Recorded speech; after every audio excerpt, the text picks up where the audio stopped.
With that, let's bring in our panel and start there. Fox News political analyst Ryan Priebus, Fox News senior political analyst Juan Williams, Fox News contributor Kimberly Strassel, and Fox News chief political analyst Brit Hume. Brit, let me start with you about the life and legacy of Lindsey Graham. Of course, I knew him a long time. I think everybody knew him a long time. He was everywhere at once, it seemed. The characteristic I remember about him, apart from his typical cheerfulness and good humor, was the guy was absolutely relentless. And he had a certain set of policy convictions. You know, he was an interventionist at a time when that was sort of going out of style in his party. He was pro-NATO, deeply pro-Israel, and he didn't waver on those things. He wavered on one thing, and that was he initially went hard after Donald Trump and reversed himself on that completely. And there's no doubt in my mind why he did that. He knew the levers of power, and he realized with Trump in the White House that was where the big lever was.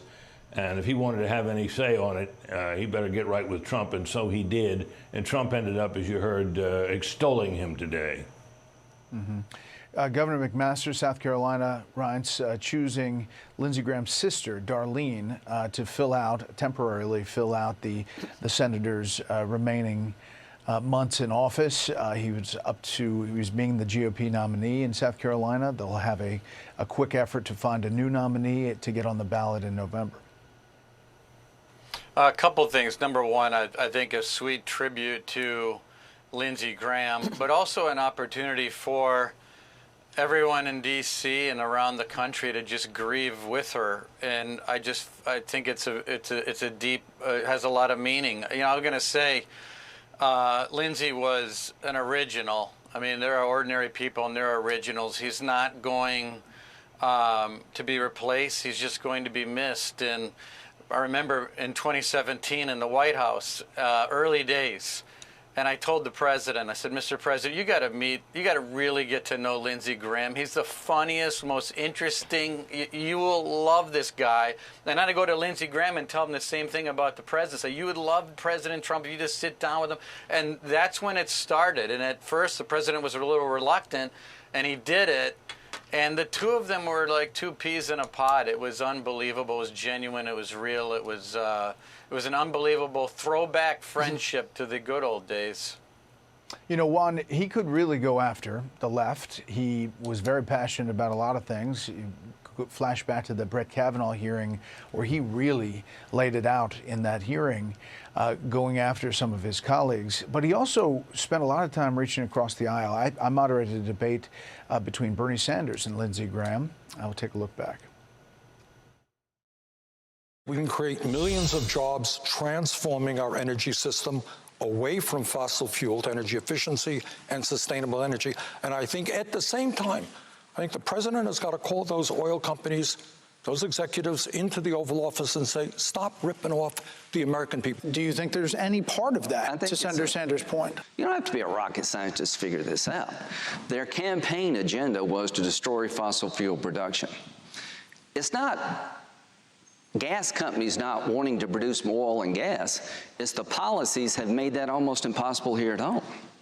Russia, which is invading Ukraine, and one thing Bernie and I agree is that Putin sucks. So, and I assume you concede that point. I'm not in favor of the vulgarity, but the intent is correct. All right. Putin's a bad guy. Yeah, there we go. He did reach across the aisle in a number of different ways, Juan. Well, sure did. I mean, obviously, you know, it wasn't just Senator McCain that he was such good friends with famously, but remember Joe Lieberman, the Democrat from Connecticut. And then, you know, you think about some of the trips he took. I mean, his relationship with someone like Hillary Clinton, but they made trips, I believe, to Libya and other places, and he was became a friend of hers. And of course, you think about him, and then you go on to so many other Democrats on working on issues, because to your earlier point, Lindsey Graham knew how to play politics, how to, you know, persuade people. And I think that's the biggest concern now. It's with his sister replacing him, the math on the Hill doesn't change. But what changes is, well, you know, Lindsey Graham had a big voice in saying we need this sanctions bill against the Russians. Lindsey Graham is a big voice, and it's saying you know what, the Iran war is legit and we need to pursue it and back President Trump. Lindsey Graham was big in saying, hey, we need to support Ukraine, and again, going against people who might be anti-interventionist. And, I guess unless you get, the Todd Blanche thing he was on, judiciary, I think the Republicans will back Todd Blanche. But, let's say somebody on the Supreme Court were to resign, then the numbers could make a difference. But I think what's lost is the persuasive influence of Lindsey Graham, and not only among Republicans, but at times across the aisle.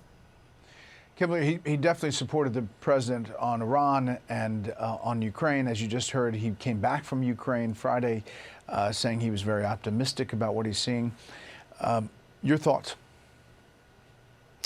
Well, I think, Juan just mentioned the three amigos, John McCain and Joe Lieberman. And that was a different time, though, when there were more Republicans in the party who were willing to really be that voice for a stronger military and for a big role for America in Reagan-like foreign policy and a voice for freedom in the country.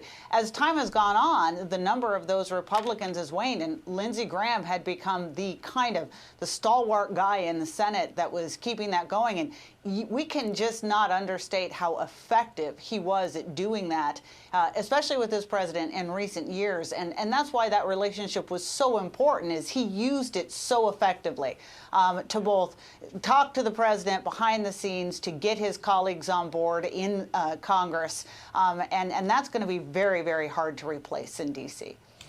Brit, there's new attacks by the U.S. inside Iran. A lot of the targets around the Strait of Hormuz. Iran had said that it was going to control again and shut down the Strait. The president said that's not happening. The blockade is back up. He put on Truth Social. The Hormuz Strait is open, will remain open with or without Iran. We're reinstating the Iranian blockade, so named because it is only stopping Iran ships or customers from entering or leaving.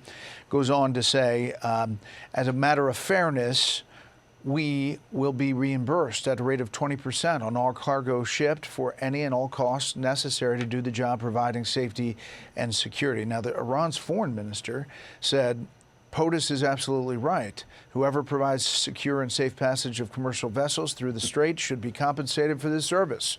Iran has been the guardian of the Strait and will remain so forever. So the back and forth continues, Brett. I wonder if that fee that the president wants will ever be paid by anybody. But the real question, I think, tonight is whether the military action we're undertaking now can have the effect of shutting down Iran's ability to interfere in the Strait of Hormuz. We've hurt their military, their regular military. We've taken out a lot of their installations. We've done all those things. So the president's statements about that, I think, are indubitably true. But it doesn't take much to interfere with shipping in the Strait of Hormuz. And the question now is whether our military can make the Strait safe at an acceptable cost to us. It's risky. It may entail casualties, might even entail ground forces, but that's where we are in my judgment. Yeah, Ryan said we are all looking at oil prices every time something kicks back off again. And the July crude oil prices you can see ticking up as this has been re-engaged. Yeah, and they're like the boxer that's losing the fight but keeps punching below the belt, and the president's not going to get bullied. But in some ways, this comes at a pretty good time in the sense of urgency in the legislature. We've got the supplemental for the Department of War. We've got reconciliation, which is pretty much the president's priorities in this war. And we have the National Defense Authorization Act, and this might boost some fence sitters to saying, we need to get this stuff done. And the Russian sanctions bill that Lindsey Graham was talking about. Panel, thanks so much. Be sure to like and subscribe for all the Fox News latest on YouTube and catch full shows streaming now on Fox One.